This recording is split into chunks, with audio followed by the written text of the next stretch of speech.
လုတ်တဲ့ဝေသာဂီတရဲ့ပန်းကိုလွာမရလံဖြာသင်းလေငင်းဆောင်ပါတေယူလာတို့သူတို့ရှူရှိုက်ပြီးခိုက်တဲ့ညာဝမ်းသာလိုက်လေချမ်းသာမြဲဖြင့်တန်သာစိတ်စေတနာဖြင့်ပြီးတော့ဂီတပန်းတစ်ပွင့်ကိုလက်ကမ်းစစ်လျက်တင်ဆက်ဖြေညောင်းနားစင်သူအပေါင်းတာယာသည်ရောက်ပန်းစုတောင်းပါပြေဖြိုးမောင်ရဲ့မြစ်တာကဘာ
စွာဂုံဒီဝါဒီပွင့်မြမဂုံဒီမာဒီပွင့်မြမကောင်းကလေးလေးဆုံစွာဂုံဒီမာဒီပွင့်မြမဂုံဒီမာဒီပွင့်မြမဝေဖန်ပြစ်ဖြစ်ကြမှာသေချာတီးပြတော့မှာဝေဖန်ပြစ်ဖြစ်ကြမှာသေချာတီးပြတော့မှာထိုးတဲ့ဒီလူတော်မှာတင်မနာစင်ကမင်္ဂလာသဘင်ဒီပွင့်မှာတင်မနာစင်ကမင်္ဂလာသဘင်ဒီပွင့်ဆိုင်ပြေဖြုံးမောင်းလာပြီးချိုးချိုးသားသာဒီဝါရောသာဆရာ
Hãy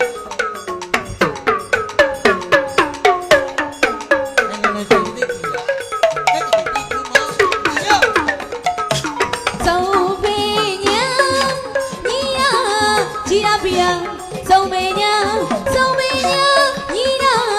Ghiền Mì Gõ để không bỏ lỡ